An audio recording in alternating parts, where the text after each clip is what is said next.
Se você é fã do futebol raiz, do futebol moderno, você está no lugar certo. Hoje, mais uma vez, vamos falar da seleção brasileira da Copa do Mundo de 2006.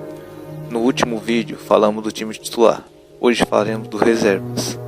Jogadores que, ao analisarmos, podemos ver o quão forte era aquele time. Os goleiros reservas daquela seleção foram Júlio César, que na época na Inter de Milão, onde foi campeão da Europa e do mundo, o goleiro não entrou em nenhuma partida daquela Copa, porém, sempre convocado na seleção, foi titular nas Copas seguintes, em 2010 e em 2014. O goleiro que por muitas vezes foi considerado o melhor do mundo na posição, após a derrota por 7-1 para a Alemanha, não voltou a atuar pela seleção. Rogério Ceni, campeão do mundo em 2002, mais uma vez compôs o trio de goleiros da seleção em uma Copa. Diferente de 2002, em 2006, Rogério Ceni teve a oportunidade de entrar em campo em uma partida, no segundo tempo, contra o Japão. Após a Copa, o goleiro São Paulino não teve mais oportunidades na seleção brasileira. Talvez um dos nomes que mais mereciam a titularidade naquela Copa foi o lateral direito Cicinho. Como dito no vídeo anterior, Cicinho estava em sua melhor fase. Após boas temporadas no São Paulo, o lateral que atuava no Real Madrid até entrou no final da partida contra a França, porém não pôde fazer muito. Após a Copa, Cicinho era mais cotado para ser o substituto do Cafu, porém não aconteceu. Atuou mais algumas vezes pela seleção brasileira, porém foi sua única Copa do Mundo. O lateral esquerdo, reserva da seleção de 2006, foi Gilberto.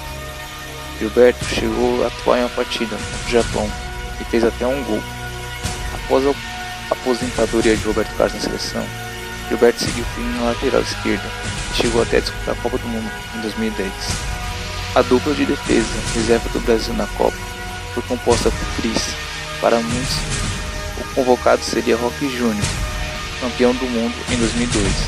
Porém, Cris sempre foi um zagueiro muito bom e na época titular e multicampeão no Lyon foi o convocado.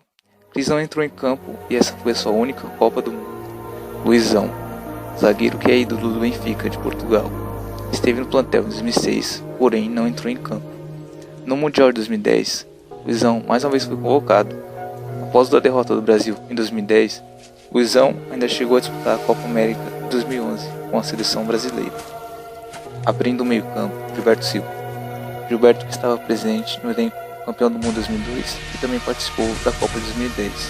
Gilberto começou a Copa na reserva, porém foi escalado como titular no jogo das quartas de finais contra a França.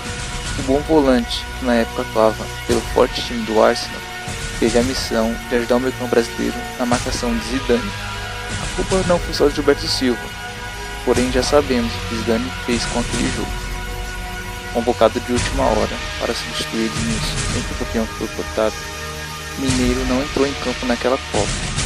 Após a Copa, ainda teve mais algumas oportunidades com a seleção, porém foi sua única Copa. Para a parte ofensiva do meio-campo brasileiro, tínhamos no banco Ricardinho, multicampeão do Corinthians, São Paulo e Santos, e também mais um pentacampeão do mundo. Ricardinho chegou em 2006 para sua segunda Copa. Ele entrou em campo nas partidas contra o Japão e contra a Gana. Após o fim da Copa, Ricardinho não foi mais convocado. O baixo rendimento de Kaká e Ronaldinho fizeram uma pressão para a entrada de Júnior Pernambucano no meio-campo brasileiro. Multicampeão e ídolo do Lyon da França, Juninho, que para muitos foi o melhor cobrador de falta de todos os tempos, fez um gol na Copa do Mundo, na partida contra o Japão. Juninho começou o jogo contra a França como titular, no lugar de Adriano, porém pouco conseguiu ajudar. Depois da Copa, Juninho não voltou mais a ser convocado. Companheiro de Juninho, Cris no jogo da França, Fred quem foi o centroavante reserva da seleção brasileira naquela Copa. O atacante que estava em alta na época fez um gol na Copa contra a Austrália.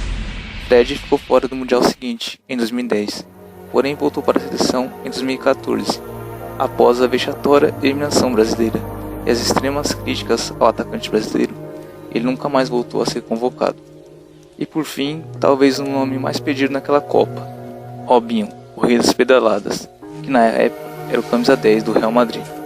Robinho estava numa fase espetacular e sempre presente na seleção e muito importante no ano anterior, na conquista das Copas das Confederações. Robinho poderia jogar em qualquer posição do ataque brasileiro. Muitos até pediam um quinteto mágico, com Kaká, Ronaldinho, Adriano, Ronaldo e Robinho, porém nunca aconteceu.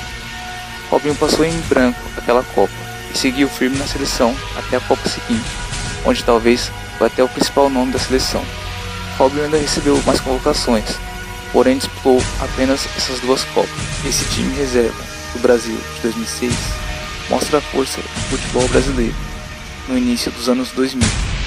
Um banco de reservas de luxo, cheio de campeões mundiais, outros ídolos em seus clubes. Sim, os reservas brasileiros da Copa de 2006 poderiam ser a seleção titular de muitos países naquela Copa. E aí, curtiu o vídeo? Deixe aí nos comentários. Tem alguma sugestão? Comente aí pra gente também. Não se esquece de se inscrever e deixar um like. Valeu!